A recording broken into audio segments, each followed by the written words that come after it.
Heard you. Boom shakalaka. You already know the rivalry is Tuesday. No, Wednesday. What is it? It's Wednesday. Wednesday.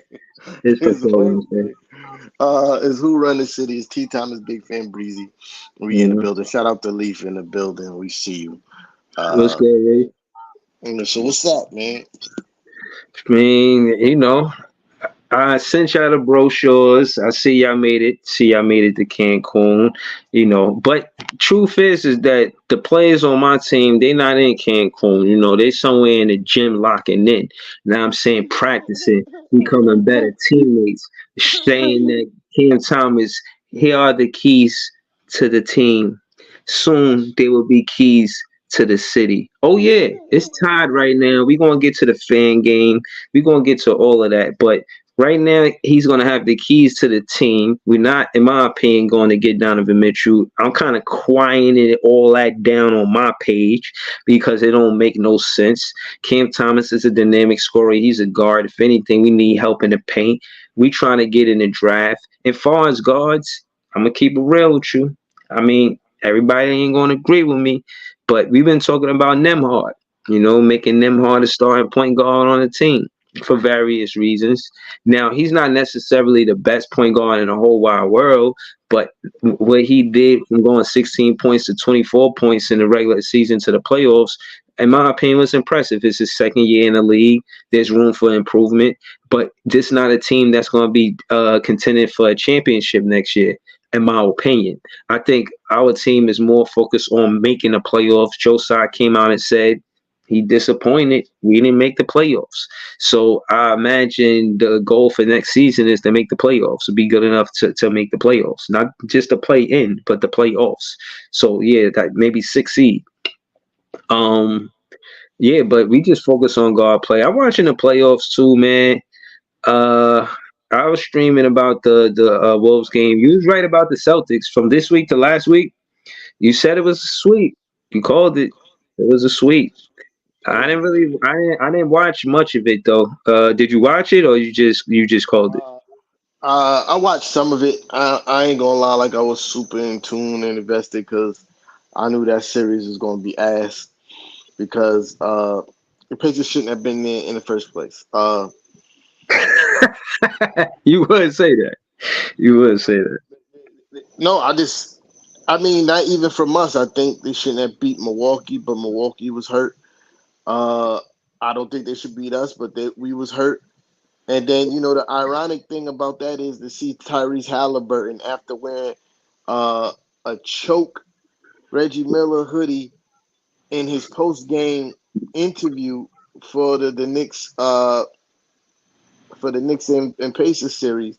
Sit Hmm. up there after they get swept 4 games.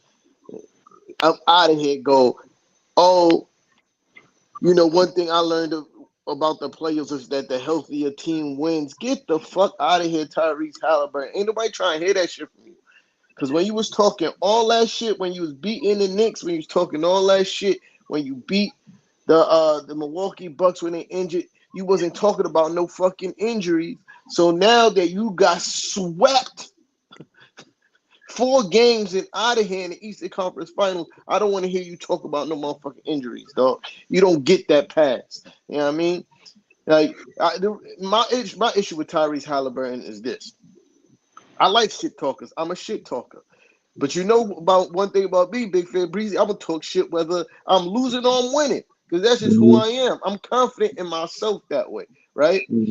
Tyrese Halliburton only talks shit when he winning. I.e., just for instance, right? Game 7, Knicks versus Pacers. He pulls up with a black like sweater vest with a white t-shirt underneath. Then after the game, he goes and changes to uh then The he hoodie. goes and changes to the hoodie. That's corny. Because if you was really like that, you would have wore the hoodie in the beginning. On the way to the game saying, I'm really like that. I'm about to pack these guys up. But you waited until it was safe to come outside. I don't like him. I don't like him. I don't like his game.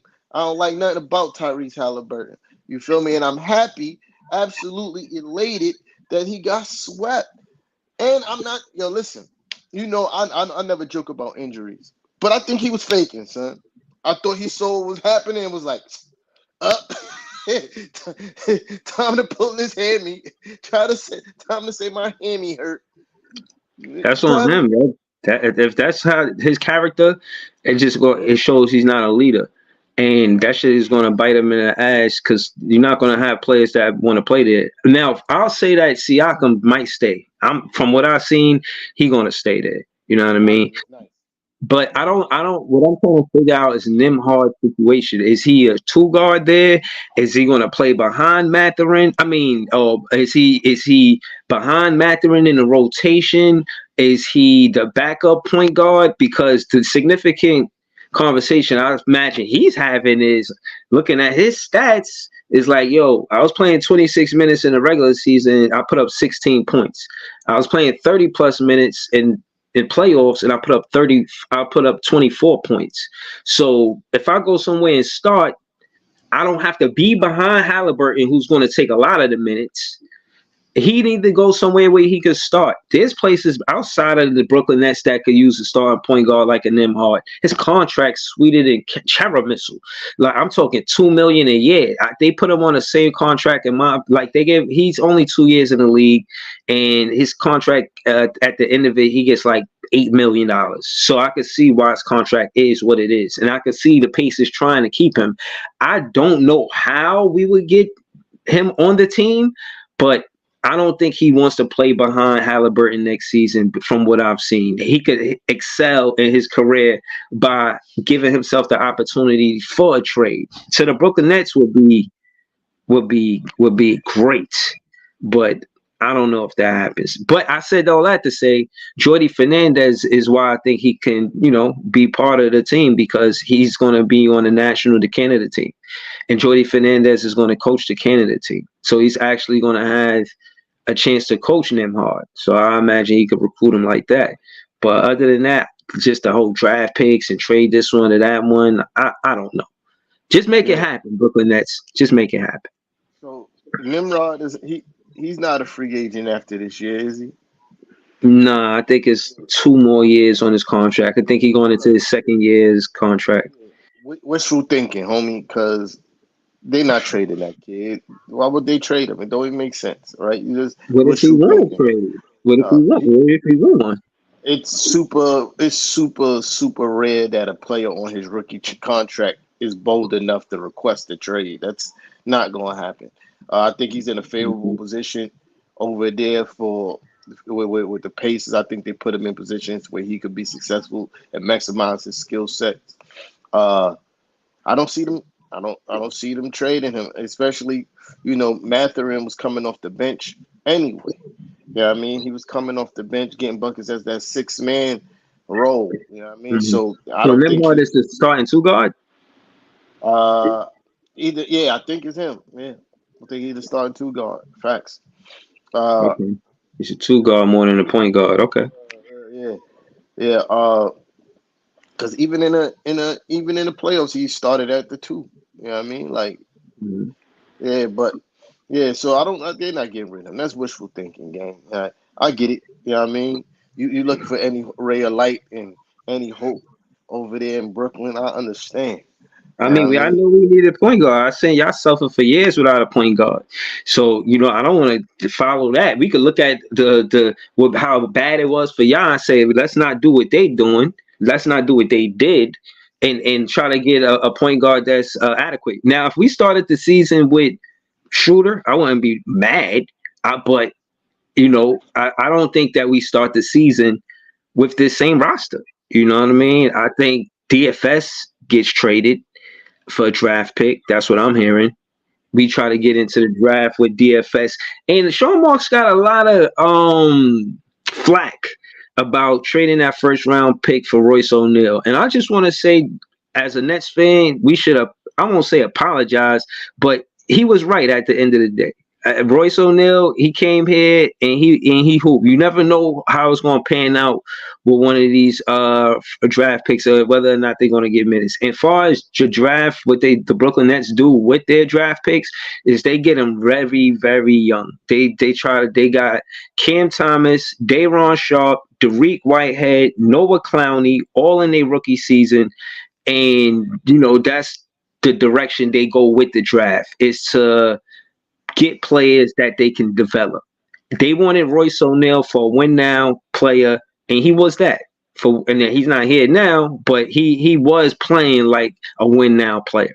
So shout out to Royce O'Neal. I'm not mad at Sean Marks for that. But yeah, I think our roster is different in the beginning of the next season. Royce O'Neal was not worth the first round draft pick, bro. What the fuck are you talking about? It was a late first round pick. He was worth it. It wasn't like we gave up a number one pick. He's not worth the first round draft pick, bro. I mean, because you essentially already knew what you was getting in the kind of player of Royce O'Neal. 3-and-D, can't create his own shot. Like that's just it. You know what I mean? And for him to you trade a first round draft pick for him to only last 2 years as a Brooklyn Net, that's a failure of a trade pick. You know what I mean? That's a failure of a trade pick. You know what I mean? We've seen successful late first round draft picks become, great role players and could do big things. And you traded for a player, if at the very least was only there for 2 years. It's a failure. That's a failure. I think he served his purpose. When he was here, it was for us to win now. So we wouldn't want to put that responsibility on a draft pick, and that was the trajectory at the time for the Brooklyn Nets. So I'm not mad at it, but we'll see what happens. I think we get back into the draft. They talking about the Lakers at the 17th pick, and I forget someone else. I think at the 21st pick, something like that. But to Lee's point, he every show we got 21 and 25. Oh, yeah, I got the 21st pick.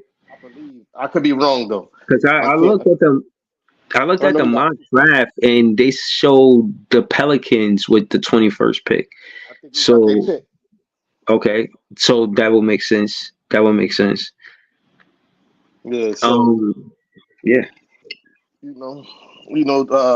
The draft is coming up. Like you said, we got 2 picks. I'm not sure if we draft anybody.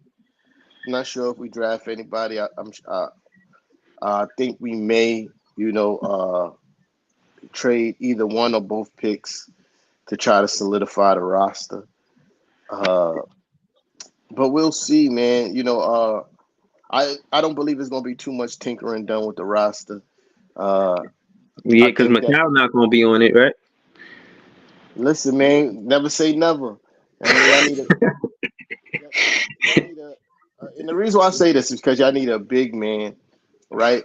And they got that guy, the 7'4" guy that just won a national. Zach Edey. Yeah. He's projected to fall to us. So y'all need a big man. You know what I mean? Maybe we could work something out. You feel me? Like, send us Macau. Where you at, Leaf? You heard what he said? Now, I'm going to keep it real with you. I'm going to bring this up on my podcast later. I mean, they probably going to be talking about you, so you probably should jump in the chat at minimum. But I seen this last night we were looking at this, and I told Leaf, I warned him. I said, yo, I just want to let you know that the Knicks are projected to draft Zach Edey. And I gave him a warning because I didn't want his blood pressure to rise.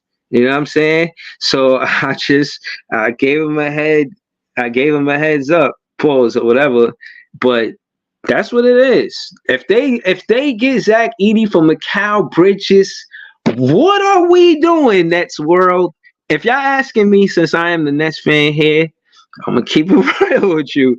This is a tricky one because it's beneficial, because it's controversial, because it's beneficial for both teams.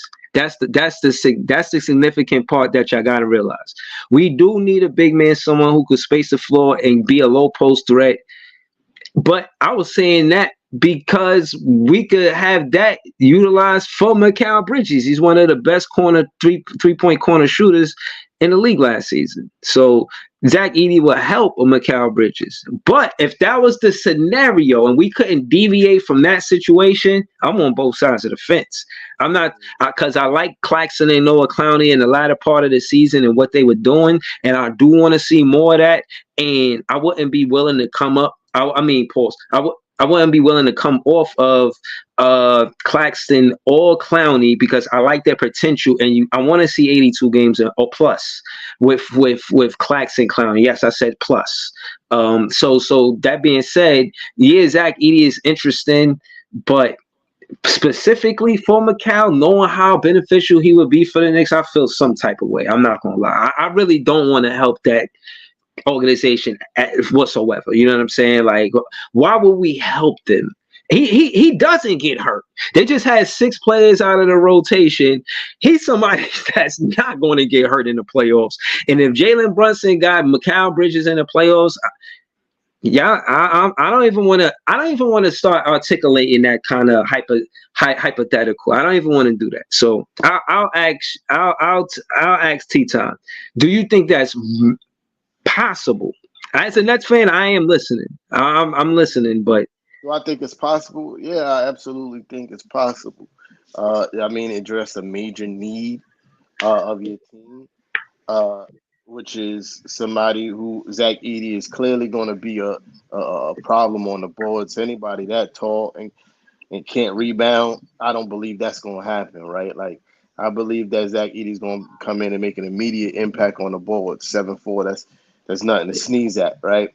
And he got a solid game, so I think that's beneficial for y'all to address the need. As much as I like Nick Claxton, when he goes against these prototypical centers, he struggles. That's been a knock on him on all season. He can't cover the Joel Embiids, the Jokic, they move that. But what I'm saying is they move him literally right out the way. Like, excuse me, dog. Like, excuse me. It got physical. He tried to kick my dude in the ball sack. You know what I mean? That was crazy. We know all about that. He did that to us in the playoffs. You feel me? But and it's not just Joel Embiid. It's also, what's the dude from Chicago? He gave y'all trouble too. Yeah, he gave y'all a little bit trouble too. Last game he did, but we swept the Bulls last season, so not that much trouble. Just a little bit of trouble. Because the Bulls is a sorry team. You feel me? Like, if they made the play. You know what I mean? They sorry, but and then the other dude from Atlanta. I mean, not Atlanta. New Orleans. Valanciunas. Come on, man. You're a grown man, bro. Like, we not mad at that. And that's my point. It's like, so what happened with Mitch Robinson and Valanciunas? What happened in that matchup? I don't know. Did they play? I wish I had that fucking stat right now, yo. Oh, I miss my laptop, bro. I'm telling you. Did they play? Because Mitch was injured a lot of the season, so I'm not even sure if they played. You know what I mean? But still, you still know. You talking about Mitchell Robinson. You talking about before he got injured, the best offensive rebounder in the league. You know what I mean? Like, he was out offensive rebounding whole teams. Like, that's my point. My point is simply that Edey could help y'all on the boards, and that's where y'all need help. You know what I mean? But what about what Leaf said? He said we might not even need y'all because we could trade DFS for the 12th pick, 12th pick. Somebody's going to give you a lottery pick for DFS. Get off the what Stephen A. Smith said. Stay off the weed. Nobody's giving you a 12th pick, a lottery pick, a lottery pick for Dennis Finney-Smith. You are on drugs, bro. Nobody's giving you a lotto pick for him, son. But even with that, I know a Miami Heat vlogger, shout to Big Tone Open Sports Talk. He basically saying that they looking to get Zach Edey too to help out Bam. They got the 15th pick. So my thing is, if he might not even fall in the 20s. Because I'm hearing 20 through 30. I am hearing that. But then, you know what I mean? I'm hearing that Big Tone saying that, and they 15th, so he just shy of a lottery pick. I mean, Hold he on. was hooping in college. He is 7'4". You, who's Big Tone? He's Big. a he's a He's a Miami Heat vlogger. oh. He he was about the Yo, Miami. that's how much stock I take in what he said. No disrespect to him. You know what I Mm, mean? Because that's fandom talking. You feel me? This is what me as a fan sitting back thinking and believing the team should do. That's not necessarily what's going to happen. You feel me? So yeah, that sounds like wishful thinking. I don't think Miami is going to put Bam is not a four. You know what I mean? As much as I like Bam, I mean much as I hate Bam, Bam is not a four. You know what I mean? He's not a four, he is a five. You know what I mean? He's an undersized five and he plays the position well. You know what I mean? You unless you're gonna have Edie coming off the bench, like, and I don't see that happening. Like, so yeah. you're not gonna I think Miami got a lot of decisions to make. I think they're gonna trade Tyler Hero. I think Tyler Hero or Duncan Robinson, one of them out of there. I mean, I don't think they both go on the team next year. But I don't know. I don't know. You know what I mean? I can't call it for the Miami Heat neither, but I want to give context. He's saying it to you though. He says T-Time Houston got the third pick up for trade. Well, I just want to give context to this comment. They got the third pick up for trade, but they looking for somebody that's going to pair up with Sagoon, Green because they got Van Fleet as a leader, but he on his way out. This is a team they're trying to build to be a playoff team or competitively to contend. Maybe not this season, but the next season or two. That being said, I think they said this. So the context is they're looking for a win now player. They're looking for, and they're not going to get a player like Luka, but Booker. But they maybe not because of Green. So I don't know what player they're looking for. Think about the best small forward you could think of. They don't have a small forward, you know what I mean? Or maybe a dominant point guard, Cade Cunningham. They would I could see them trading you know what I'm saying, the third pick to Detroit for Cade Cunningham or some shit like that. They're looking for a four because A if you power look at their forward? roster, Okay. if they trading for the third pick, if you look at their roster, they got Van Fleet at the one. They got Green Mm, at the two. They got Dylan the Villain at the three. They got mm, Sagoon at the five. The only place you look for, you probably really, and they just signed Dylan the Villain. You know what I mean? mm. So the place that you look at where they potentially pull a soft at is the four. You know what I mean? So they might be looking for a four man. You know what I mean? Like, Laurie marketing. So maybe Utah get that pick. You know what I'm saying? A Laurie marketing on Houston is dangerous for the Western Conference. I'm not even gonna hold you, bro. He take a considerable leap going from Cavaliers to the Jazz. He come back to he would still be in the Western Conference. In my opinion, he has better years in the Western Conference with Utah opposed to his tenure with the Cavs, and I forget what else he played for. I think the Bulls. I think he wants to stay West. I see a Laurie market in there. Utah, the way Danny Ainge is, he probably talking to somebody already. You know what I mean? You know what I'm saying? So I just don't. And I said all that to say we're not the first guys that they're looking at, the Brooklyn Nets. Maybe the season prior because they figured the how they looked at Mikal Bridges potential wise because of the 26 games. Like, yo, you know what I'm saying? Get a vet like that in here, he could definitely help this team in various ways. But after what they seen, I think in a nutshell, it's him creating a shot. They probably say, well, he's not necessarily a shot creator that we thought he might be.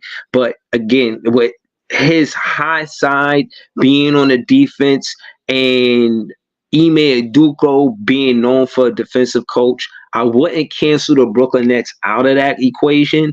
I'd just say we're not the only team, and we probably not the first team. So just consider that. But this offseason got me anxious, man. Was with the playoffs and shit like that. Which I wanted to add before I'm gonna bring it back this way, but I wanted to ask you about the Wolves, the Wolves Mavs series. Ant-Man saying I took it personal. You know what I'm saying? I ain't never been swept in my career, and actually taking it to Game 5, and what that means for Kyrie and Luka. Do you think they remain healthy with the Celtics having rest? Oh, how you see these playoffs? You called it. You called a sweep. It was clean. That was clean. So I'm asking you. You know what I'm saying? How you calling this Mavs Wolves series? How you think it's going to play out? I think the Wolves just prolonged the inevitable.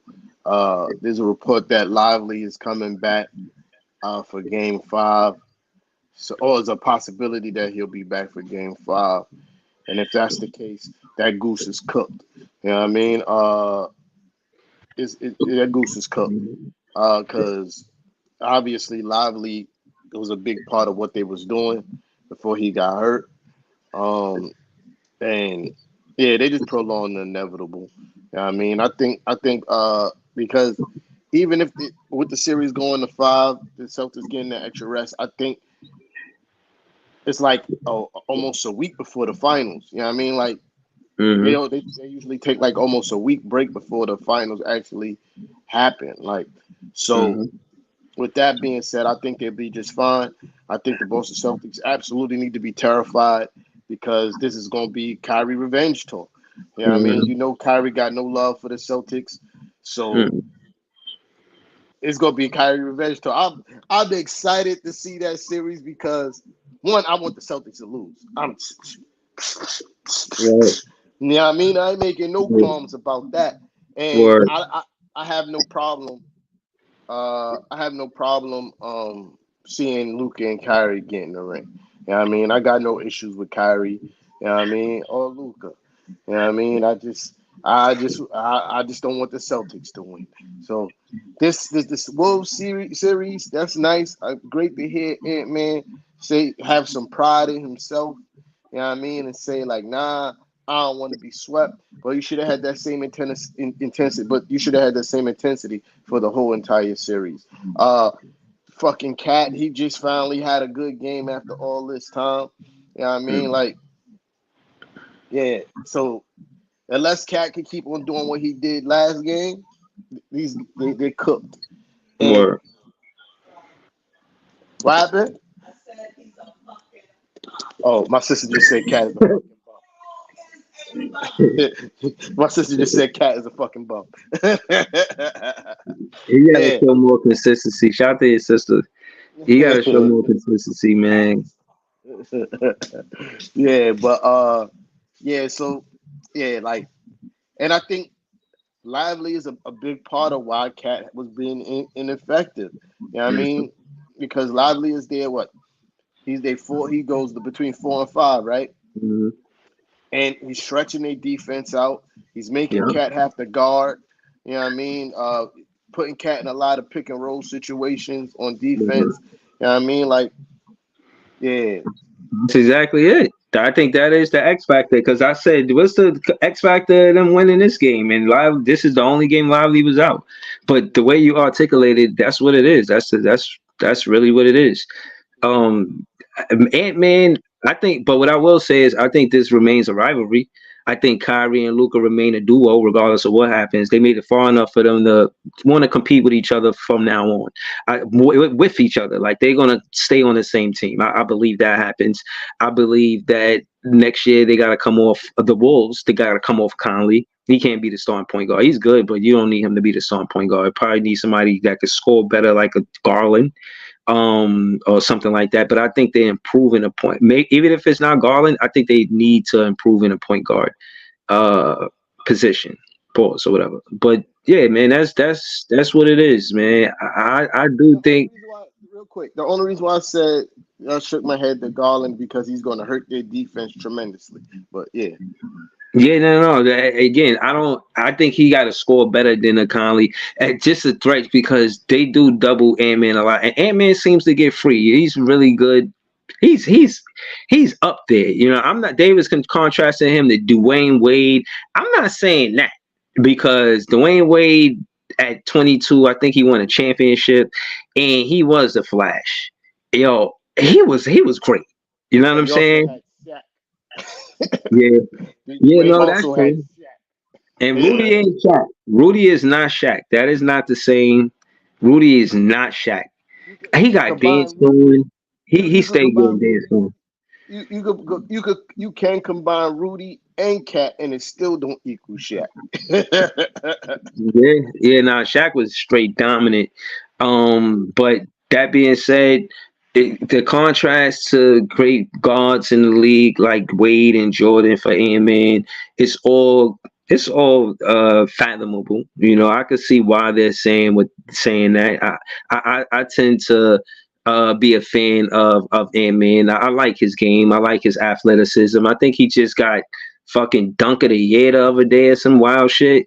Like I didn't even know that was a fucking award. You know what I mean? I thought that was just some fan shit that the fans say. You know what I mean? But that's a real reward, and it's so funny to receive an award and be humble like that, yo. You know, I just do this for y'all. Meanwhile, you see dude in the background like this dunking on dude like. Yo, you know, I just want to say thank you to everybody. You know what I'm saying? Like, that dunk was nasty, bro. I remember that, and that was on Collins too. Collins get dunked on a lot, man. He does. He does. What you call it? Ant is one of them ones, man. He's definitely one of them ones. He got that killer in him. You know what I mean? And I Mhm. think Yeah. that's what really be separating players from, yeah, like everybody. It's the want to be great, which he does. Like he absolutely want to be one of the greatest, and having that killer combined with the talent. You know what I mean? I think Mhm. that's what separates him from somebody like a Jason Tatum. You know what I mean? I don't think Jason Tatum has that killer. Like, I think Jason Tatum too much of a nice guy. Like, Mhm. like Ant is more of a dog. Like Ant wants to hurt your feelings. Like, you know Mhm. what I mean? Like, and he gonna let you know that he's hurting your feelings in a moment. And I feel like all the greats was like that. You look at Kobe Bryant. Kobe Bryant, hell of a shit talker. You look at Shaq. Mhm. Shaq used to talk shit. You look at Jordan, one of the greatest shit talkers of all time. You feel me? Mhm. Only one Like, that didn't talk shit was Duncan. yeah, yeah. Other than that, they most so all talk shit. Look. But if you let KG tell it, he Right. talked shit in a different way. It was more Right. like, ooh, got you on that one. Ooh, Yeah. you almost had it. Almost. Like, Right. yeah, Yeah, that shit yeah. had me crying when I seen that. They said Kawhi Leonard like that too. Kawhi Leonard be talking shit like that. Hit you with a move, then pat you on your ass all the way up the court. Like, come on, like that. To me, that's shit talking. If I just Yeah, got a that's bucket you. on You could get into your opponent head like that. You know what I mean? That shit you, wild. hit you with a bucket, a tough bucket, and then pat you on the ass on the way up. It's like, yo, Yeah, dog, yeah. like, Don't touch me, man. Don't fucking touch me, man. word. So Word. it's a different level of shit talking. You feel me? But Mm, I mean, I think that all I don't see that kind of shit in Jason Tatum. You feel me? Like Jason Tatum's more like he's really nice. Don't get me wrong. Jason Tatum is really fucking nice, but he's more of a like a shooter than anything. Like I get hot, and then it's problems for you. You feel me? mm. Like He a I Western feel Conference player to me, man. I like don't think he belong in the Eastern Conference. He belong in the Western Conference. I feel like he's like a souped up Clay Thompson. Like it's Clay Thompson with handle. That's how The I feel. athleticism, yeah. Yeah, I feel like that's who Tatum is to me. Like he's not as good of a shooter as Hmm. Clay, obviously, but he's like a Clay Thompson with handle. He's not to me. He's not one of them ones. He's nice, but Hmm. he's not one of them ones. You know what I mean? Hmm. I think Leaf City Domino Sugar. Leaf City Nah, is hell for that. yeah. I That's think what. So the land of plane. That's what separates Ant Man from a lot of these guys. Is the fact that he's a fucking bona fide killer. You know what I mean? yeah, I think Jay Tatum's again the expectations on the Celtics like that in my opinion is because of the Nets, because of the draft picks. When you look at those two draft picks and how far apart they are and how long they've been a duo, how long Tatum and Brown been playing together. For them not to quote unquote get it right, yeah, you could say the Celtics had success with those draft picks. But I think, in my opinion, for them to win it, hold on, let me finish this story, then I get to that. This is probably the first time any team had draft picks that close in proximity to lottery picks, that close, like back to back, and been together for that long. Like for instance, the Nets, they got Kenny Anderson, and I think they got Derek Coleman, and that was like back to back seasons or a year apart, and they were like number 1 pick and number 3 pick, right, back in the 90s. Tatum and Brown, they've been together for like 8 seasons and they ain't win a championship, and both of them are lottery picks. The way the NBA is now is if you don't win together in 4 seasons, 5 seasons, oh, somebody getting traded. So I'm saying that to say if they did decide to move from Tatum and Brown, I think Brown stays and Tatum goes. I could see Tatum going to the Western Conference and having a team being dominant over there. But like you say, take a lot of jumpers, take a lot of threes, probably take a 3, prioritize the 3 over the midi or over getting to the basket just because of his style of play, the way he plays the game with more finesse, right? But that's more of a Western Conference style of basketball, in my opinion. So, I think that might happen. If Kyrie get what he want, if he get the revenge he want, he breaks up that Celtic roster. I don't know, man. Drew Holiday might be tough on Kyrie, but I don't think anybody could guard Kyrie. But it's looking like the Mavs going to go. But if they go, T-Tom, I'll say that I don't think it's game 5. I don't think they close out in Minnesota. I give Minnesota the benefit of the doubt and say it goes to game 6. And Dallas Mavericks play with enough urgency to win that game 6. But somebody on my page, out there Harlem, he said, yo, they could be the first team that come back and win 4 straight. I didn't see that happening. But I do think they could win game 5.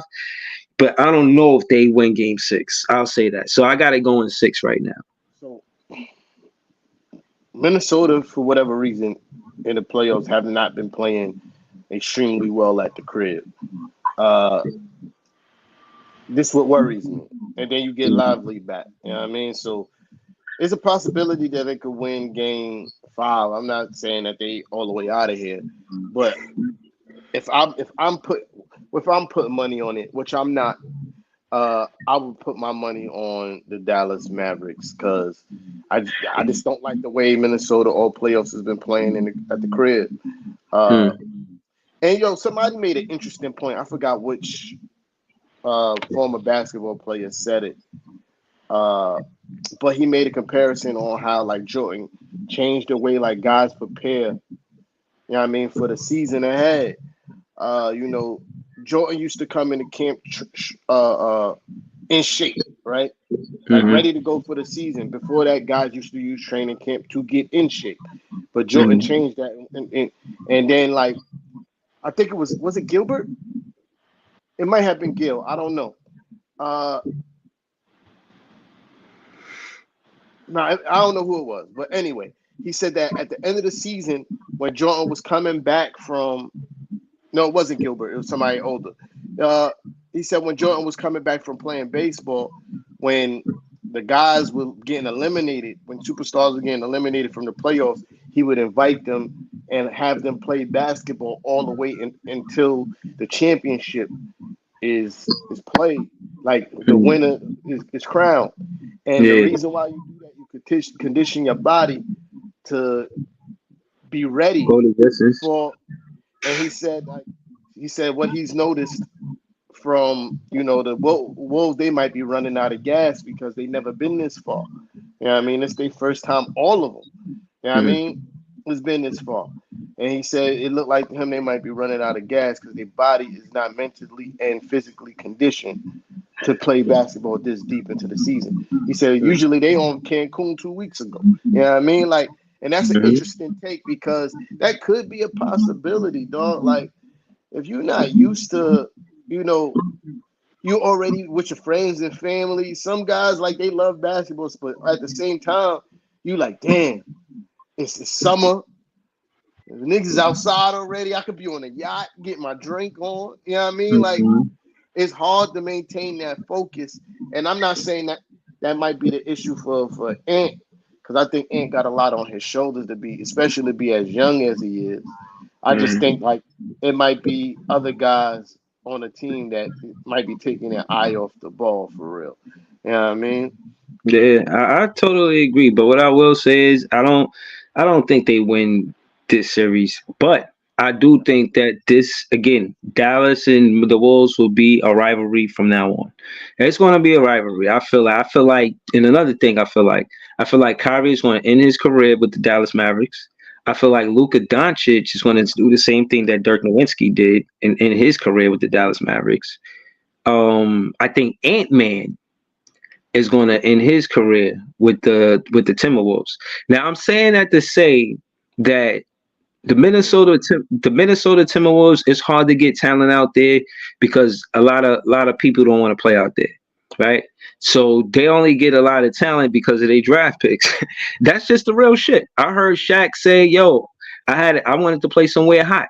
This is real shit that they think about. I heard Marbury say, Stephon Marbury, shout out to Steph. He said I wanted to leave because it was so fucking cold. So a lot of players don't want to play there unless they're going to be, I imagine, competitive. So they're going to the franchise. The Ant-Man is the franchise player. You know what I mean? Also, before I forget, I want to say happy birthday to Carmelo Anthony. It's Yeah. Carmelo Anthony's birthday today. Now, if I wasn't a Carmelo Anthony fan, would I really know that? That's what I'd be saying, man. Y'all be saying y'all shit that you be saying, but it's all good. And shout out to my guy Jay. It's Jay's birthday today. You know what I'm Happy birthday, saying? Jay. Word. Shout out to This Is Jay. You know what I mean? Word, but yeah, I think he stays there and he does what Jordan did. He gets Minnesota Timberwolves their first championship, the same way Michael Jordan was part of the reason why Chicago Bulls got their first NBA championship. I'll end the plane saying that. The only way Ant Man stays and retire a Timberwolf if he wins multiple championships in Minnesota. And the window for that is not great. You know what I mean? Because What year is Ant Man in? I think he's in like what his fifth Four, fifth year, fifth year, fifth, fifth. Okay. like yeah, fifth or sixth year, something like that, right? Uh, the window for that is not great. You know what I mean? And I'm saying that because you look at you know the guys that is going to be coming up for contract soon. Uh, Cat got maybe like 2 years left on his contract. Uh, I don't know how much many years Rudy Gobert got, but like you said, it's going to be difficult to acquire top level talent to come and play over there. You know what I mean? And after Yeah. this version of the team, oh, he said his fourth year, his fourth year. It's only in Okay, his it's fourth fourth year. year. Yeah, Next so year be his fifth year. yeah, so what I'm saying has nothing to do with the age of Ant. You know what I mean? As far as the window being short, I think the window is short for them to have this much top level talent on the same roster. Like I don't see a Nas Reed staying there forever. I don't see the McDaniels kid staying there forever. Like Mike Conley is old. You feel me? Like and then you like I just mentioned, Rudy Gobert and Cat. That puts them in a a vicarious position to have to either trade to keep uh, bringing in top level talent under contract, or then because I don't think Ant Man is going to allow them to be bad enough where they could draft top level talent. You know what I mean? They got to be one of those teams that get lucky. Uh, they got to be one of those teams that get lucky and find a hidden gem late in the first or something like that, right? But yeah, uh, they gotta yeah. So that's how I feel about that. Like I think they in a very difficult position, and I feel like that's the only way that it stays there for the entirety of his career. Like if they don't win a championship, maybe the next go round, but the way that you know financially, the way that they incentivize players for staying with their team that draft them, the money might talk. To be perfectly honest, I ain't gonna lie, because it probably gonna be up to get some crazy bread, like and yeah, so I don't know. It's hard to tell, but I don't. He wants to be a winner. You feel me? So That's what I'm resting my hat on, is the fact that Ant wants to win more than anything. And I don't think if Minnesota produced show that they can't produce a team that could put in position to win it all, he's probably going to be out of there. Uh, but we was talking about trades earlier. We didn't get to talk about the Knicks a little bit, but I'm glad. I'm glad because it was a lot of speculation as soon as the playoffs was over that the success of the Knicks in the postseason puts Julius Randle as a position as being expendable, and I don't think that's the truth. Well, Bleacher Report came out and said as much, that the Knicks are showing no interest in trading Julius Randle, and they shouldn't show any interest in trading Julius Randle because Julius Randle's a 25, 10, and 5 guy, and he's on a favorable contract. You're not going to find his value of what he does on the court at his price range. You're not. Julius Randle currently is like not even top 50 highest played players in the NBA. You know what I mean? And he's a 3-time All-Star, would have been 3-time All-NBA if he didn't get hurt. You know what I mean? He was on the path of doing that. And anybody who's watched the Knicks this season and saw the January that we had after we made the trade for OG Anunoby and how well the team was working together, I'm getting feedback. Oh, my fault. Yeah, now you good. And saw how well the team was working together, and would know that yes, that version of the team will work tremendously because not only were we working together well, uh, we had, I think in that month of January we had the number one offense in the league and the top 5 defense in the league in that month with Julius, OG, and uh, uh, Brunson played together. You feel me? So we was 14-4 in that time span. Julius Randle was playing the best basketball of his career in that time span. So was Jalen Brunson. Uh, like I said earlier, there's no major tinkers that need to be made with this team. There's also another report that says that there was conflicting reports that right after the playoffs that OG was going to test free agency and exercise his options. Then there was another report by a more credible source that says the Knicks and OG Anunoby are definitely going to make a deal this offseason. Then the same thing with Isaiah Hartenstein. They tried to say the same shit. The first initial report was Hartenstein gonna be out of here. Then there's a report that said that we're gonna give him 4 years, 74 million. You know what I mean? And I'm with that, absolutely. You know what I mean? So all I know is this, right? There's going to be a move made. It's not the splash. All these reports about the Knicks need to go get a superstar is cap. We do not need a superstar. We have two. We have a superstar and we have a star and a team that it can that works perfectly around them. You know what I mean? We have the perfect supporting cast for those guys. All we need to do is make maybe one tinker. I got my 2 favorite choices to fit the team, and that will fit the team perfect. Uh, no, see, no, this is Cap. No, Coach Tommy, and I was on the fire Coach Tommy T trade. Big Fan Breezy could confirm that I was on the fire Coach Tommy T trade, and I'm telling you, no. I think that the flack that my coach is getting is absolutely Cap. Um, Josh Hart was just on the Pivot podcast saying that, hey, when they make up these narratives, it'd be hard to shake. He said, I don't know what goes on and when he was in Chicago or when he was in Minnesota. But he said, here, this shit has been a breeze. He said, we don't go full practices. We don't go full practices. We don't play full contact basketball during practice.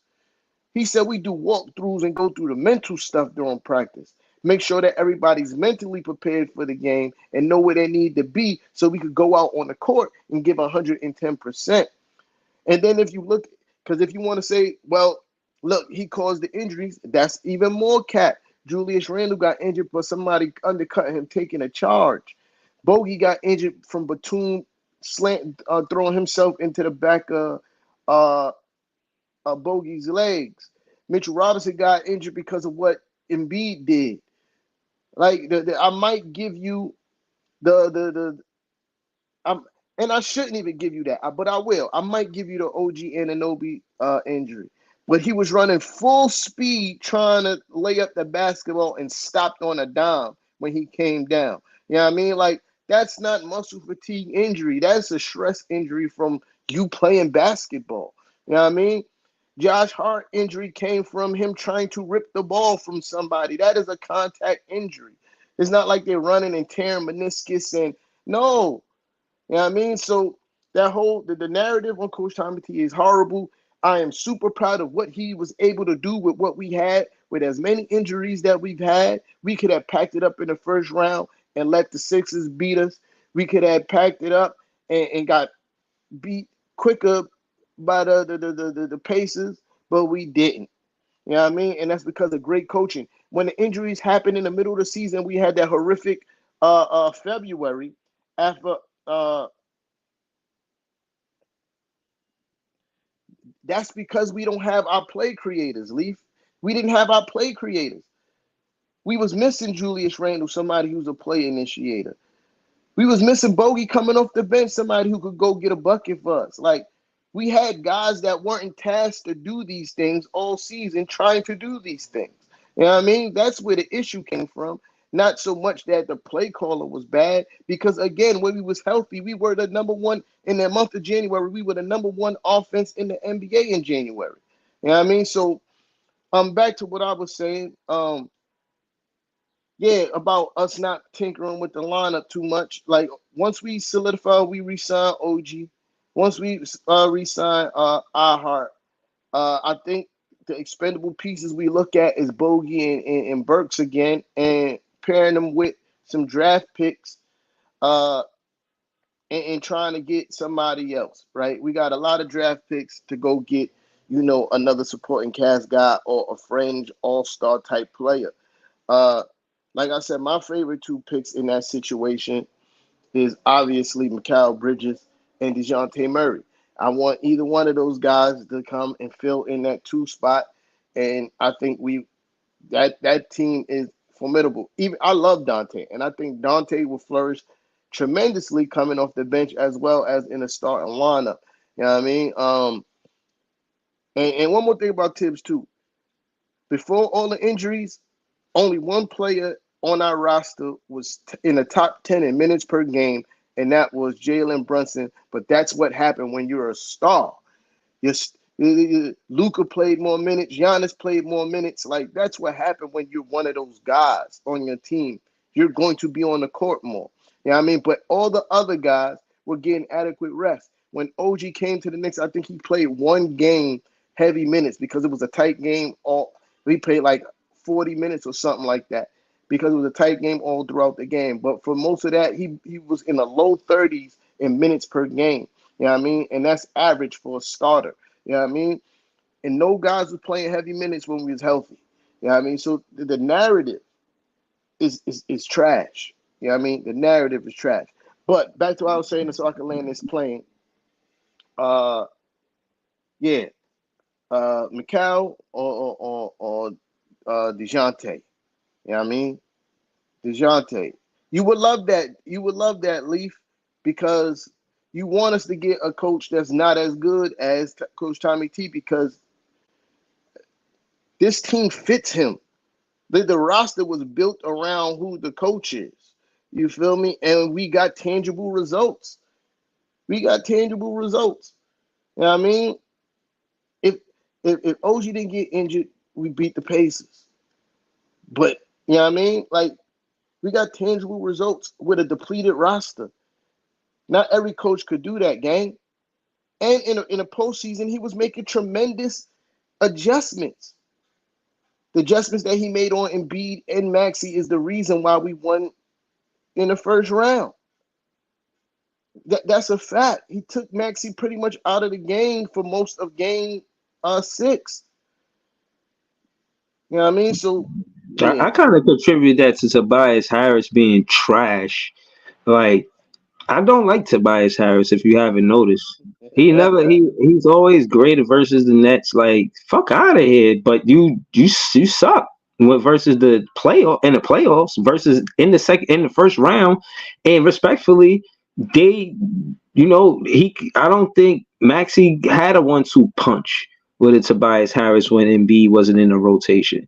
I don't think Tobias Harris ever stepped up. Like players they get injured and you need other players to step up.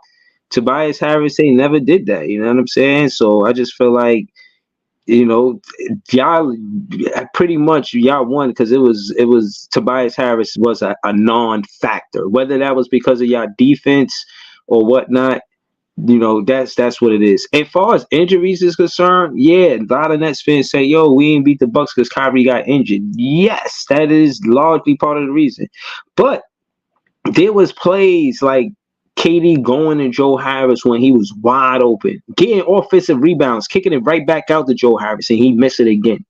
Like certain players just don't know how to show up in the playoffs, and those bench players that get filled in the playoffs don't be stellar like the starters sometimes because Joe Harris had many opportunities. We could have beat the Bucks. Like, yeah, I'm saying that to say I don't want my soliloquy to only be we didn't beat the Bucks because Kyrie Irving. No, we had a real opportunity to beat the Bucks, and the reason why we didn't beat the Bucks is because Joe Harris couldn't hit the side of a barn.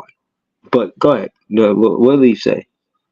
Leaf said beating the Sixers was not an accomplishment. Embiid was on one leg and half a face. Tommy T going to end these players' careers. And see, this is what. First of all, the whole Embiid shit. You know why this is a horrible take?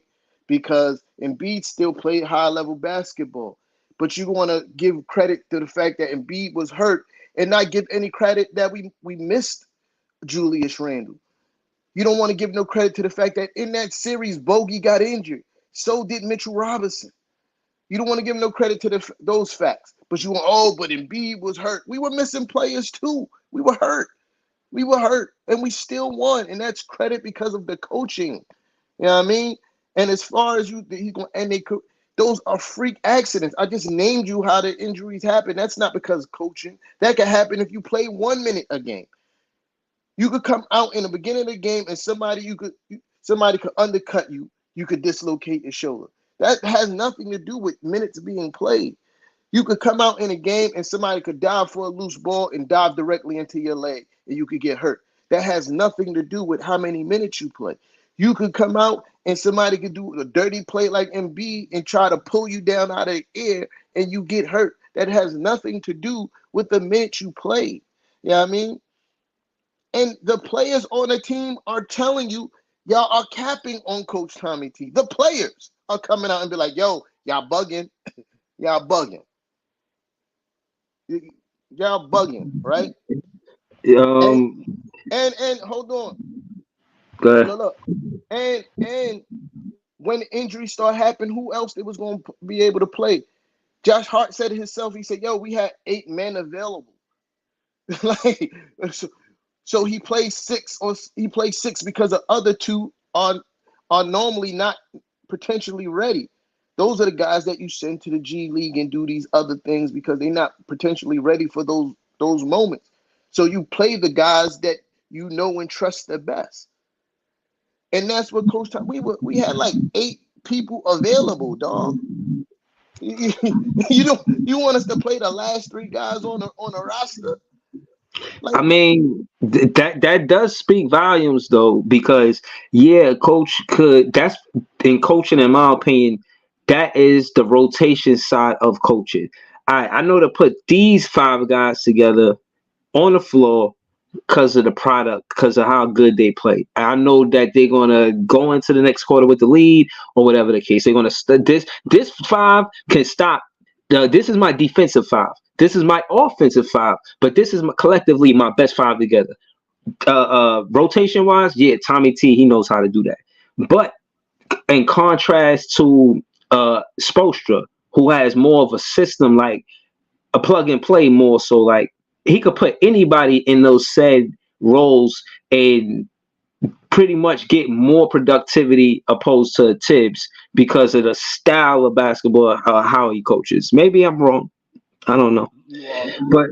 But what I will say is I don't know. I don't know if I agree with Leaf about firing Tibbs.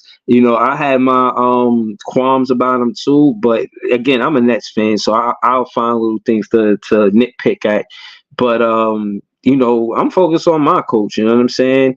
You know what I mean? I got a big. I'm gonna be watching him on Team Canada. I want to see what he does with that roster before he becomes a Brooklyn Nets player. Um, Hold on. What did he say? He said, "Stop. This is straight up failure to comprehend. Tommy T track record speaks for itself." I don't know. Failure. No, this how is this a failure when half of your team injured? Like that don't even make sense. Yeah, I mean, I get it. Leave you a net fan and you trying to make Tommy T look bad, but that's cap. You capping on coach. You feel me? You capping on coach because Coach Tommy T did a tremendous job with what we had. With what we had, he did a tremendous job when we went through that horrible February when we got all those injuries initially. Again, all these are contact injuries. These are not injuries because of the minutes you play. These are injuries because something freak happened. Like is a freak accident that you land on your shoulder and dislocated. OG got the chip in his bone. You don't chip your bone because you ran, you shot too many jump shots, so your elbow got chipped. No, that's a contact injury, dog. Like, what are we talking about here? You know what I mean? You talk about his track record, then you must be only talking about Derrick Rose. You know what I mean? That's the only one that you can be talking about. But again, if you look at the star players of their team, all of them play major minutes. Especially in the playoffs. All of them are approaching 40 minutes per game in the playoffs.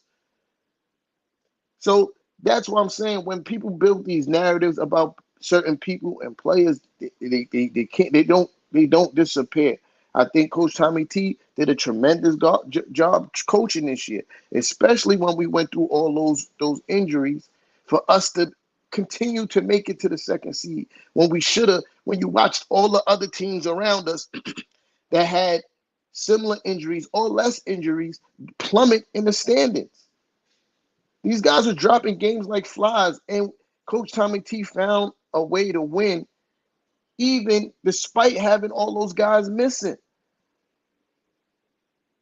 So hold on. I want to say something to what Leaf said because he says a lot. So let me just slow it down because we was talking about this on the stream last night. He said that the Eastern Conference, basically a 76er fan said this too. And he would say that because, you know, they got injured and they dropped to the 7th seed. They saying that the Eastern Conference is weak and the Western Conference is strong. Now, what I will say is it's the rise and fall of teams. You had Atlanta Hawks just a few seasons back. They went to the Eastern Conference Finals. Case in point is that wasn't the case this season for various reasons. You got the GM who sometimes trade the wrong pieces. You've seen that happen with the Nets. They traded Kevin Herter. They never bounced back from that. Now you say what you want about DeJounte Murray, but he wasn't the jump shooter that Kevin Herter was. And I thought that was detrimental to the offense of the Atlanta Hawks and part of the reason why they wasn't competitive the way they were when he was on the roster. So from season to season, different teams are going to be good based on who's on the roster, chemistry, and a lot of different factors in basketball we all know. But I don't think necessarily the Eastern Conference got weak. Just the teams that were not as good the seasons prior, like Orlando and Indiana, they got better. Even if y'all say that, these teams aren't maybe as competitive as the Celtics, they're not a 60-win team. Okay, fine. But those teams, they did it the right way, especially Orlando. They did it through the draft and they got to the playoffs. You know what I'm saying? So case in point is that was a process. So the Eastern Conference didn't get weak. It's just teams like the 76ers who had Embiid for 10 seasons. Bruh, yeah, they only got to the second round. That shit got to fill away for a quote-unquote superstar player, ex-MVP. You know what I mean? Like, bro, it is what it is. This is what he accomplished. It is not necessarily that the Eastern Conference is not competitive. It's just that the teams that were expected, the favorites, those guys, they did not win it. The Celtics, been the favorites for seasons, did not win it. Other teams, the Nets, we did not win it. You know what I mean? So it is what it is. It's different. That's what, and I think that's what it is. But I do think that the Eastern Conference is competitive, and going into next season, I do think that the Nets will be more competitive. But we'll see. You know what I'm saying? We will see. I'm interested to see what happens. I was finna to ask you something. I forgot. Oh yeah, that's the question I wanted to ask you. About the competitive level of the Eastern Conference next season. Do you see it being competitive, or do you just the Celtics whooping everybody ass and then that's it?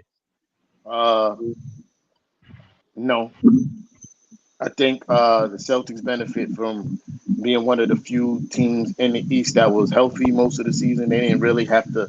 Porzingis was like the only one that like continuously got injured, but for the most part, they were healthy throughout the duration of the season. And you're getting feedback again. Yeah, you good. They were healthy more throughout the duration of the season than most of their counterparts. You look at the Sixers was running close with them until Embiid got hurt. Like the Sixers was running real close with the Celtics. They were like a couple games behind them. And then Embiid got hurt and they plummeted in the standings. Then the Cavs was playing really well, and then Donovan Mitchell got hurt. Uh, and then they took a little dive. Like I think they just the Celtics are just healthier than everybody else. Now, I'm not saying that the Celtics are trash. They what they won like 60 something games this season. Yeah, that's nothing to sneeze at, gang. Like No. uh, there's nothing to sneeze at. So I'm not saying they trash, but I don't think they're going to dominate the East like they did this season. I think when the Knicks come back healthy, I think we're gonna be fighting for that 2-1 spot next season. Uh, I think the Sixers, they're gonna be in the mix again, fighting for that 2-1 spot. Uh, like I think it's I'm not so sure about the 76ers. Why you say the 76ers? Do you know Tobias Harris off the books? They got some issues, bro. I don't know Maxi, if it's 1 and 2. Maxi, and healthy Joel Embiid, son. Like, But you say they fighting for 1 and 2. Yeah, playoff team, but 1 and 2? I yeah, don't know. I can't give them that. bro, they were doing that before Embiid got hurt. They was in number 2 seed before he got hurt, and it Yeah, was but like they was really close to. They was really close to the Celtics. Like it wasn't like the Celtics had a 8-game lead against them. Like nah, it was like a 2-1, 2-3 game lead, and then Embiid got hurt. yeah, I don't see it though. I feel you, but because this is your take, but go ahead, go ahead. I don't agree with that part though. One and Yeah. two, I could get that to 76. Uh, I and I think those three teams to me, everybody else, I think they fall in line like 4 to 5. Uh, unless Orlando is going to be tough next year, but I still unless they make a couple moves, get some more veteran leadership on that team, I still see them as like a 4 or 5 team. Uh, the Cavs, I think they're gonna be middle of the pack again. I'm not sold on their team and their roster. But Let me my on that note, how hard is it for a team to be on a championship run with a brand new coach? Respectfully, look what the Bucks look at the fucking Suns. Look at the Cleveland Cavaliers just fired JB Bickerstaff. yeah, So they will have a new coach going into next season. I don't have these guys a top 3 team. I think they drop. I don't know though, bro. I don't know. I so with the Suns, I kind of agree. You know, having to learn a new system every year is kind of trash when it comes to trying to develop something. Uh, but with the Suns and the Lakers, those rosters are just not constructed well. You know what I mean? Like, so I place the blame on that more than I do the coaching. Uh, I I think like the Suns, they Pause. They're top loaded. Pause. Uh, and then everybody else is just like, okay, you're an NBA player, but I mean, like, and I think that's where the Suns' fault is. Same thing with the Lakers. You got AD, you got Braun, you got Austin Reeves. Everybody else, you feel me? Like, Walter Reeves got exposed though. But all right, so go ahead. So not to digress, right? So you got Cavs, the top 14, top four. Cavs, Philly, for Knicks, Celtics. That's your top four teams for next season. Cavs, Philly, Knicks, Celtics.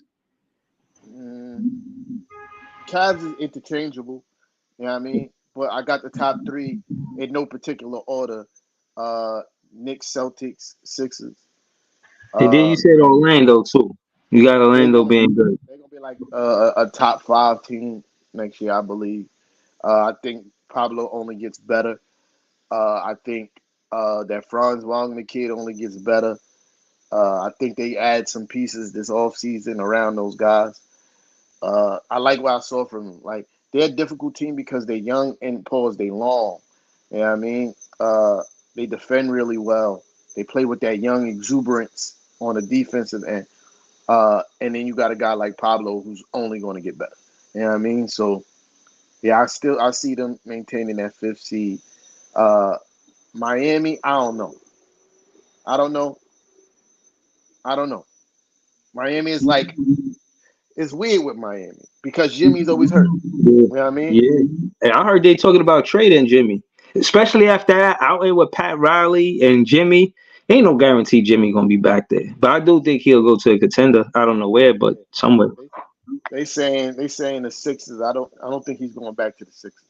I don't think he liked Daryl Morey, uh, because of him picking Tobias Harris over him. You know what I mean? So I think that's a place that he's like, absolutely not. Like, absolutely not. You know what I mean? But Yeah. Jimmy yeah, Butler would be good somewhere. So I was gonna say the Wolves, but now that's a reach. But somebody that needs defense, like the Pacers. Like the Pacers, they need a defensive identity. Like they, it's too easy to score on they them. play too fast for Jimmy. Okay, Eastern I Conference Virginia. Yeah, I think Jimmy is more suitable for a team with a slower pace. You know what I mean, where he could do what he does best. He's good at isolation. He's good at getting guys to get off their feet and pause and cause fouls and shit like that. That run and gun shit, that ain't really his style. right. The Pacers want to shoot a lot of 3-pointers. That's not Jimmy's game. Uh, but even though he hate Daryl Morey, I think 76 is really the place for Jimmy. Like, it's really the place for Jimmy. I wouldn't mind seeing him on the Lakers. That'd be tough. You know what I mean? That'd be Yeah. tough. That'd be tough. Who else? Uh, What about no Atlanta? You got to count Atlanta out. They not gonna be good next year. him on OKC, tough. Yeah, that's tough. Him That's on tough. Dallas, tough. I Him don't on know how Dallas, they would do that shit, but that's tough. yeah. That's tough. It's a few places. It's a few places uh that might fit Jimmy, but I don't know. I'm not buying too much stock in that he's gonna get traded.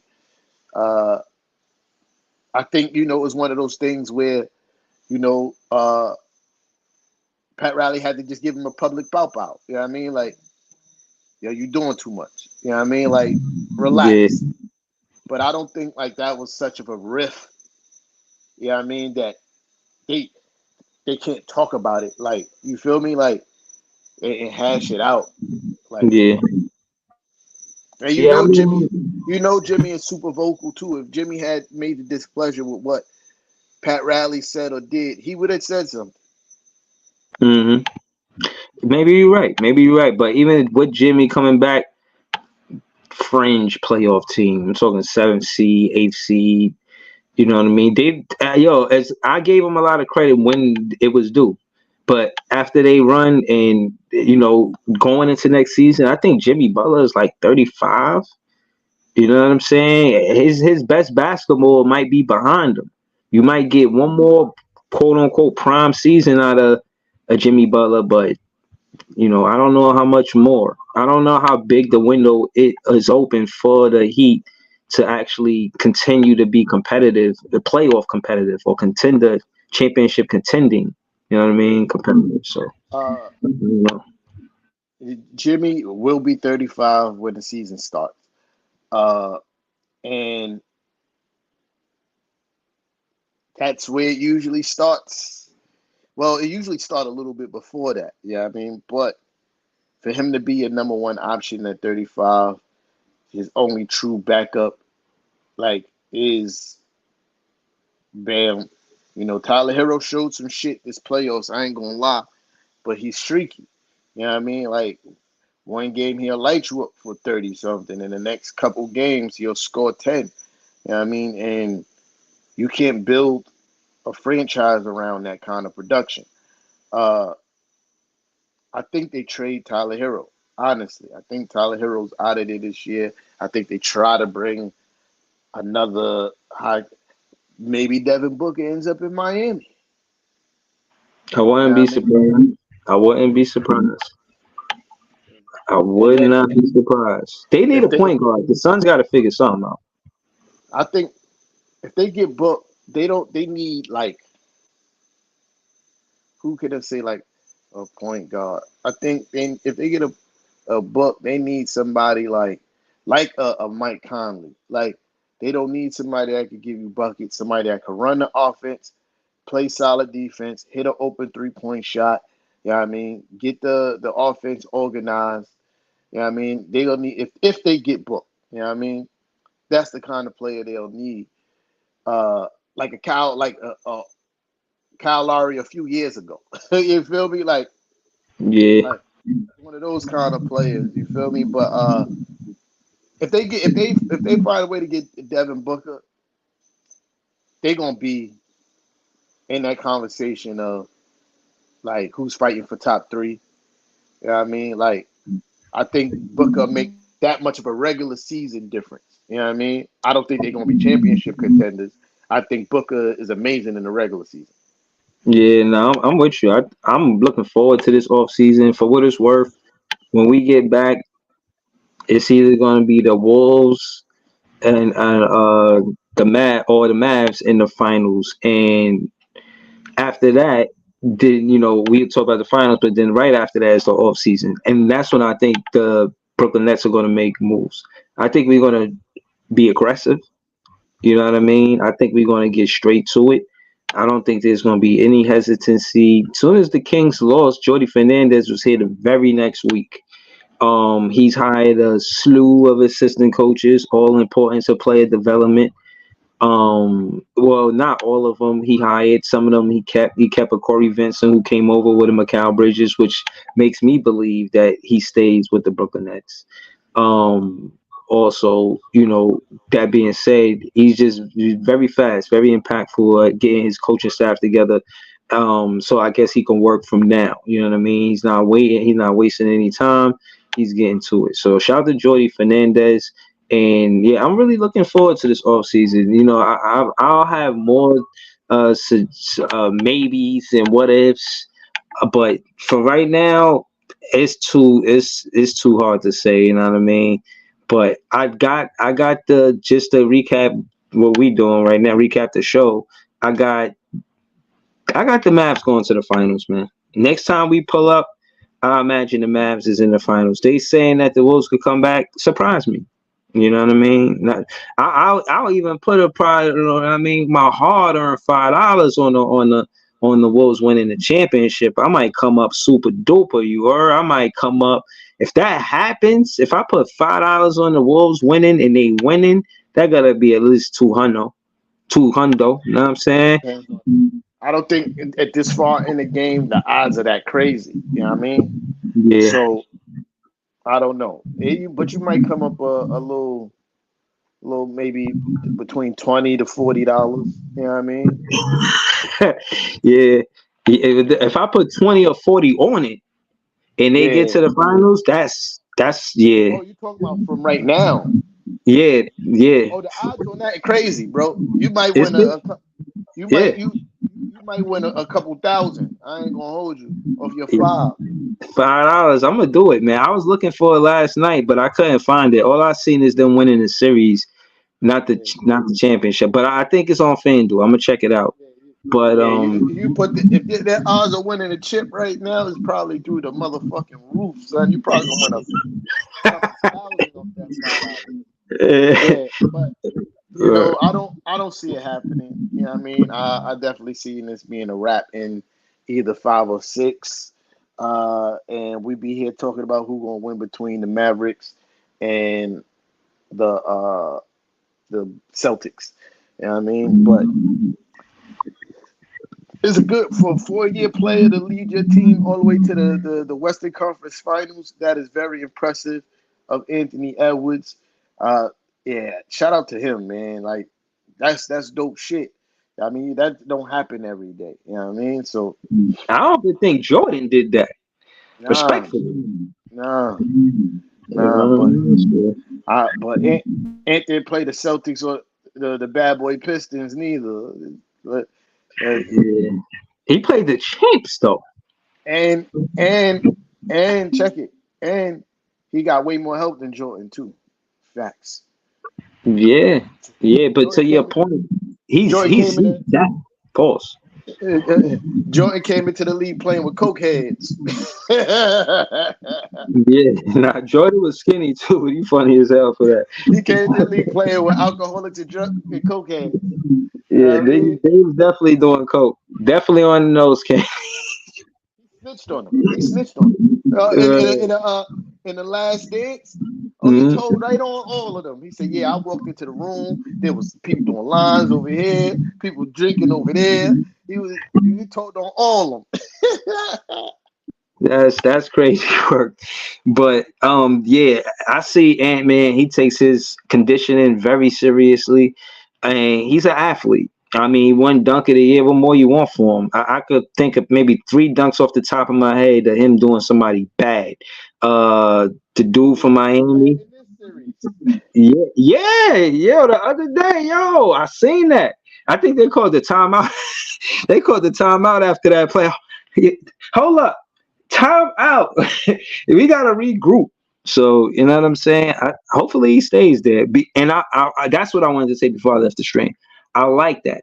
I hope that doesn't leave the NBA entirely, where a player gets drafted there and retires there. For the most part, 90% of the league, you don't see that anymore.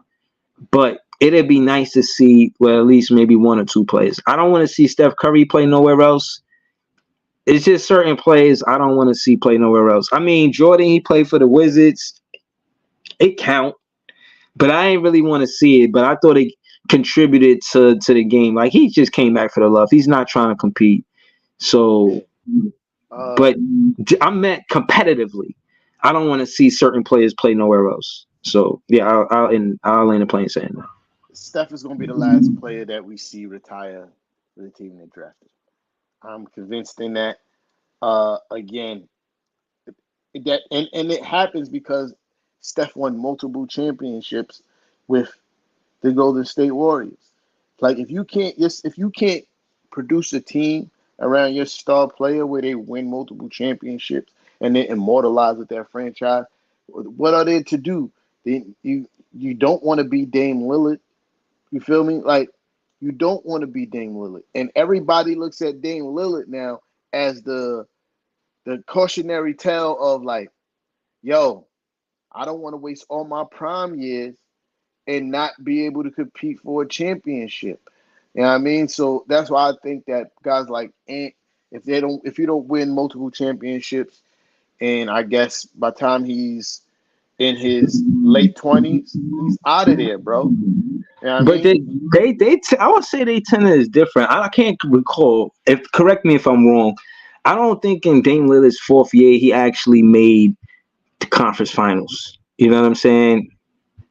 And What I did the don't think, oh huh? yeah, my fault. Yeah, my fault. I'm Yeah. saying I'm saying that the Anthony Edwards and his tenure on the Wolves, success wise as a team, when you contrast it to Dame Lillard's tenure with the Trailblazers, I would say Anthony Edwards is going to have more success in the playoffs, not just as a player, but in the playoffs. So I think he stays. And I think that's just me being a fan of wanting players to stay and be the franchise player. But But my, I my don't point is know. my point is this: like, it's not just to have success in the playoffs. You want to win a championship. You feel me? Like, players like Ant wants to win a championship. If you at a spot where you just consistently can't get over the hump, you're not going to stay with that team, because especially when you know all the other, roadblocks that keep you from getting the requisite help that you would want on your team, because it's too cold. Who wants to go to Minnesota? Like, you dealing with things like that. The only way that we could get top level talent is by drafting them. And Ant is not going to put the Timberwolves in a place during his tenure where they're going to be bad enough to get high lottery picks. They're going to be a perennial playoff team. You know what I mean? Like, they're going to be a perennial playoff team as long as Ant can stay healthy. You know what I mean? So I can see him at some point, if he doesn't win a championship or two, being like, I gotta go where I feel like I can go get this ring. You know what I mean? Because the sad part about it, legacies are the greats are marked by how many championships you won. You know what I mean? Like, so yeah, I can see him being like, I don't want to do that. Yeah. That it does count for something. Kind of segue into it because of the whole Kyrie Irving Brunson thing, and the Mavs, they tanking pretty much so that they could get that draft pick.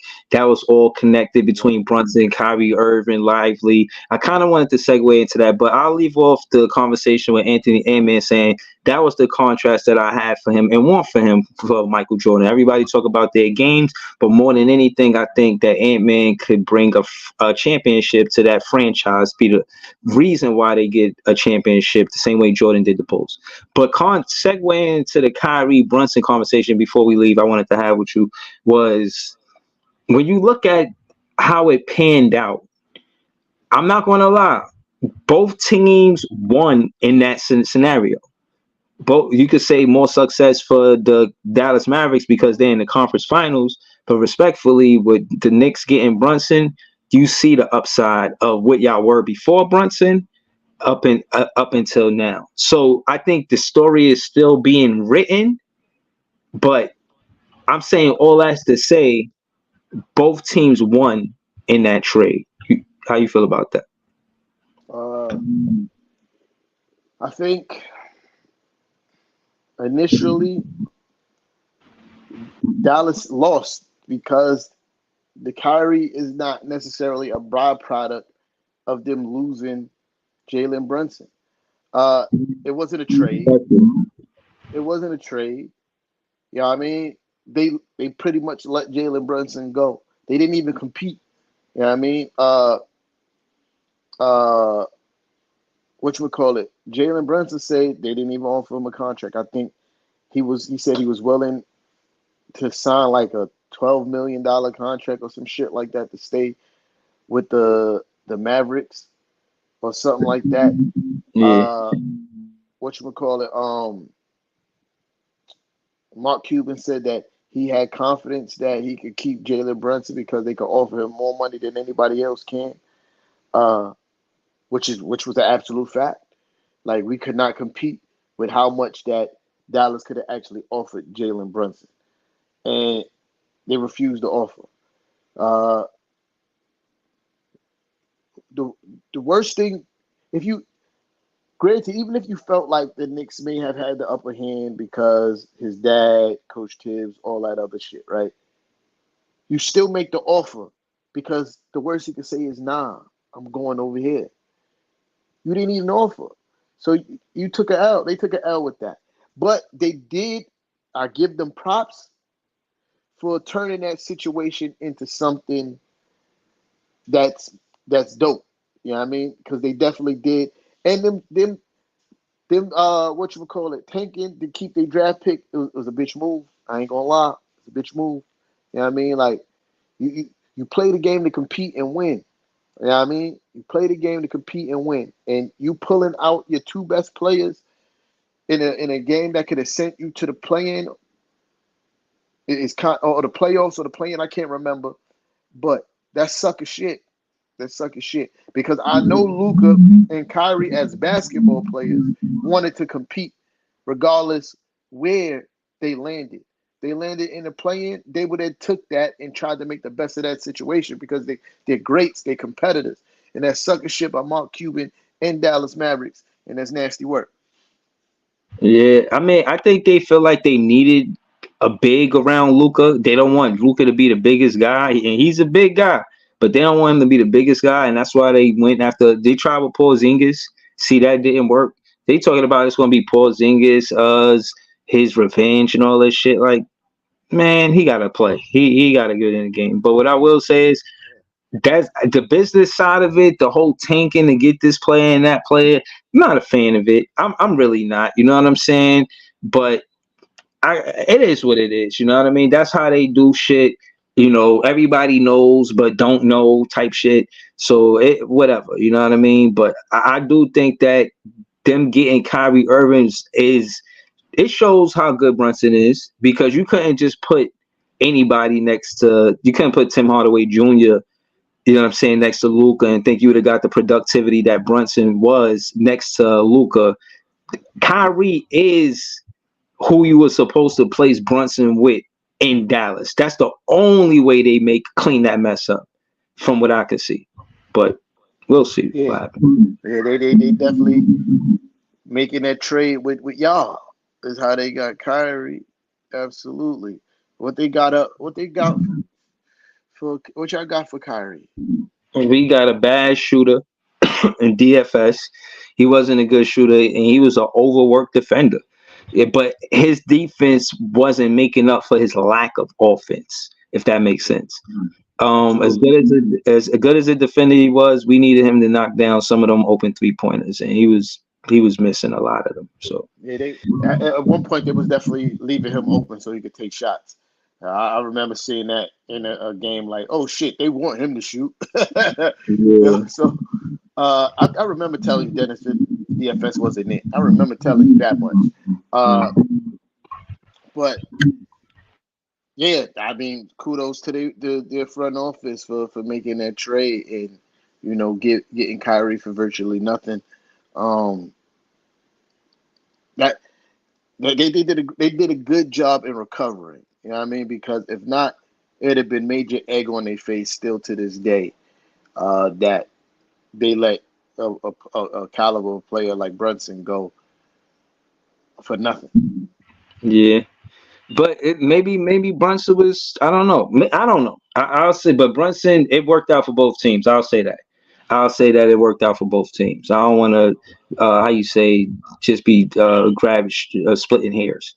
But yeah, man, that's all I got for the most part. Time. I ain't gonna lie to you. I think that we probably be back Saturday. You know what I mean? We might. Nope. We be back next week. Wait, hold on. Wait. We might, because I don't work this Saturday, but I might be trying to pick up a shift or two. So I gotta play it by ear. You know what I mean? Mm-hmm. Well, whether or not it's Saturday, I do think that the Mavs is going to be in the finals next time we're back. I cannot give it. I want the Wolves to beat them, but I kind of want to see Kyrie versus the Celtics. I'm gonna try to watch just these last few games with the Mavs and the Wolves, and y'all should too, man. And y'all should subscribe to our page, and y'all should like the video. You know what I'm saying? Share the video. And we on Twitter too. You know what I mean? I don't know if y'all know that. You know what I mean? We on Twitter. You can see our socials on the on the bottom of the screen. We got the IG too. We got to get more active for real. But that being said, I'm just waiting for tea time at this moment. I'll be back to recap the game whenever they come on. I don't think they play today. I think they play tomorrow. I'm a recap that game And yeah, man, we'll be back soon though. We'll be back soon with more content for sure. I bet. Yeah, holla. Yeah, I mean, y'all know the vibes. All right, W chat. Peace out.